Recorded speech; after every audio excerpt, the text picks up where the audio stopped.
జనసేన శాసనసభ్యులందరితో కూర్చొని మొత్తం అన్ని పర్యవేక్షించాం, చూసాం. లోపల చూస్తే అంటే ప్రాబ్లం ఏముందంటే కొత్త అది చాలా 454 కోట్లు పెట్టి కట్టారు. 69 ఎకరాల్లో 7 బ్లాకుల్లో 7 బ్లాక్స్ 7 బ్లాక్స్ నిర్మాణానికి వాళ్ళు చేశారు. అది కూడా ఏం చేశారంటే ఎక్స్టెన్షన్ ఆఫ్ ఎగ్జిస్టింగ్ రిసార్ట్ కింద చెప్పారు. వాళ్ళు గవర్నమెంట్ జీవోలో ఏముందంటే redevelopment of existence resort. That's how they have raised the bill. దాంట్లో 2 బ్లాకులే పెట్టారు. ఫస్ట్ వాళ్ళు పెట్టింది ఏంటంటే 7 బ్లాక్స్ లో బడ్జెట్ ఒకదానికి 90 పైన, ఇంకో దానికి 70 పైన, 2 ఫేజెస్ లో ఇంతే. వాళ్ళు స్టార్ట్ చేసినప్పుడు 164 కోట్ల రూపాయలు, 164 కోట్ల రూపాయలతోటి 7 బ్లాక్స్ ప్లాన్ చేశారు. కట్టేటప్పటికి అది ఆ 7 బ్లాక్స్ గా పూర్తి చేయాలి.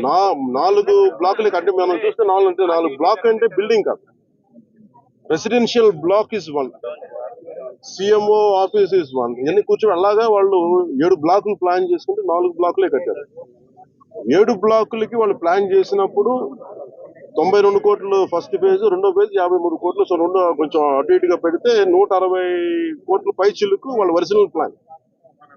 అది ఏదైనా సరే ఇంకో చోట పైకి వెళ్ళిందంటే ఒక 2 అవుతుంది.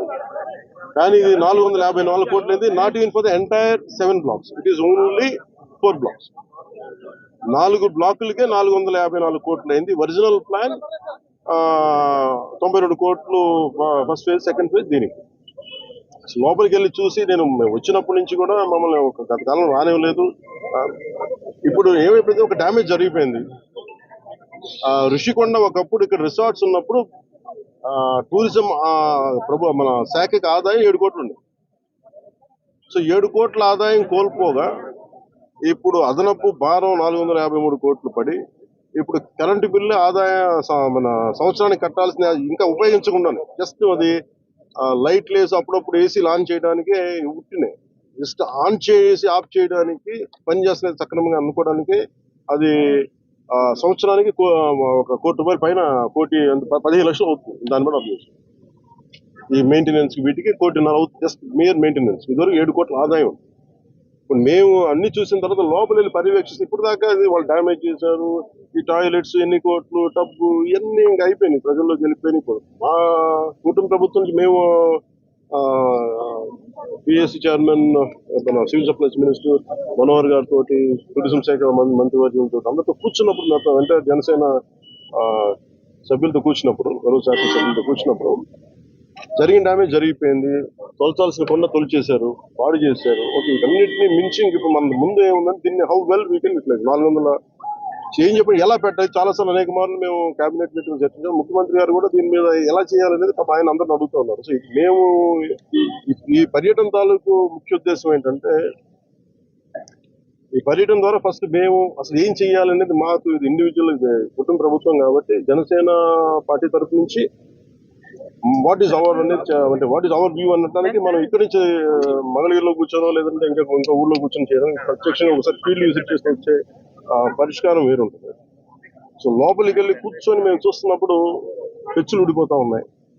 ఆ సీఎంఓ ఆఫీస్ బ్లాక్ లో ఆల్మోస్ట్ వాళ్ళు ఎవరు పేషీలో కూర్చునే ఆ పైకప్ పడిపోయింది, నీళ్లు లీక్ అవుతున్నాయి. ఇది 2 చేయాలి. ఒకటి, బిల్డింగ్స్ అన్ని సేఫ్టీ ఆడిట్ జరగాలి, అదొక చర్చించాం. 2, అసలు దీని ఎట్లాగా సేఫ్టీ ఆడిట్ జరిగిన వెంటనే ఎట్లా దీని ఆదాయ మార్గాలు పెంచాలి. మీరు ఎవరైనా సరే వ్యాపారం చేద్దాం అనుకున్న వాళ్ళు కూడా, గత ప్రభుత్వం ఏం చేసింది, అది వాళ్ళ ముఖ్యమంత్రి కార్యాలయం కింద, వాళ్ళ నివాసం కింద, వారి కుటుంబ నివాసం కింద పెట్టారు. మనం ఆలోచిస్తుంది ఏంటంటే ఇది ఆదాయం, ఇది టూరిజం శాఖ ప్రాపర్టీ. ఇది should remain as Andhra Pradesh government ప్రాపర్టీగా ఉండాలని మా అందరి కోరిక. దట్స్ వాట్ ఒక 4 రెజల్యూషన్ తీసుకున్నాం. ఒక ప్రైవేట్ వ్యాపారం ఎవరైనా సరే 1 కోటి రూపాయలు పెట్టుబడి పెడితే కనీసం ₹1 ఆదాయం రావాలనుకుంటుంది. దీని మీద 453 కోట్ల రూపాయలు పెట్టుబడి పెట్టి కనీసం ముందస్తుగా ఏం చేయాలి, అసలు బ్రేక్ ఈవెన్ ఎప్పుడు అవుతుంది, ఇది ఆదాయం ఎప్పుడు మారుతుంది అనేది ఏం చెప్పంటే, మన మైస్ అనేది ఒక యాక్రోనిమ్ చెప్పారు. ఏంటంటే MICE acronym meetings, incentives, exhibition and conference.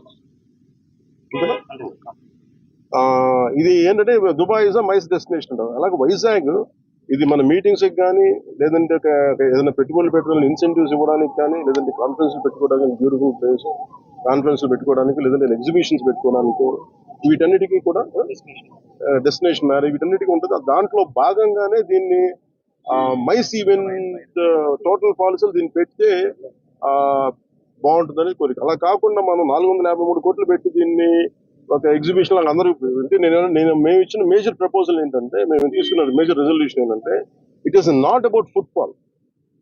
మనం టికెట్లు పెట్టేస్తే ఎంత వస్తుంది బాగా ఉంటుంది తప్ప ఈ 450 అంటే నేను ప్రభుత్వం should think like proper business. నేను టూరిజం శాఖ కూడా అదే చెప్పాను. మీరు 453 కోట్లు ప్రజాధనం పెడితే 453 కోట్లు ఎప్పుడు బ్రేక్ ఇన్ అవుతే అది ఎప్పుడు ఆదాయం వస్తుంది. ప్రభుత్వం నుంచి తీయడం కాకుండా అందుకని దీన్ని డెస్టినేషన్ మీటింగ్స్ లేదంటే అన్ని కలిపి ఈవెంట్ చేయాలి. దీని మీద కూర్చోబెట్టి ఇమీడియట్ గా దీన్ని ఈ వింటర్ లోపు దీన్ని ఒక నిర్ణయం తీసుకున్నాను. ఎందుకంటే నాకు ఈ టెండర్స్ ఎలా చేస్తారో నాకు తెలియదు, నాకు అవగాహన లేదు కాబట్టి దాని మీద అందరూ కూర్చొని చర్చించమని చెప్పారు. ఇది మేము గౌరవ ముఖ్యమంత్రి గారికి దీన్ని మా రెజల్యూషన్ తెలియజేస్తాం. అది ఎందుకంటే వాళ్ళు కూడా మన ముఖ్యమంత్రి గారు కూడా ఏమంటారంటే చాలా సార్లు మీరు ఏదైనా ఒక ప్రపోజల్ తోటి ఒక సలహాతో రండి మేము తీసుకెళ్తామని అనేక పర్యాలు కేబినెట్ మీటింగ్ చర్చ దాంట్లో భాగంగా మేము ఇక్కడికి వచ్చి కూర్చొని ఇది కుటుంబ ప్రభుత్వం జనసేన ప్రపోజల్ గా దీన్ని ఎలా చూస్తున్నాం అనేది వారికి తెలియజేస్తాం. అలాగే మనోహర్ గారు మన సూచన ఏంటంటే దుర్గేష్ గారు కూడా వెంటనే మాట్లాడుతుండగా వెంటనే దీన్ని మెయింటెనెన్స్ చేయించింది. ఎందుకంటే దుమ్ము పట్టేస్తున్నాయి, ఆల్మోస్ట్ ఒక 1/4 ఇంచ్ దుమ్ము ఉంది. సో వెంటనే క్లీన్ చేయించినాయి. ఎవరు పడితే వాళ్ళు వెళ్ళిపోతా ఉన్నారు. అందుకని దీన్ని ప్రొటెక్ట్ చేయడం, దీన్ని కేర్ తీసుకోవడం. థ్యాంక్స్.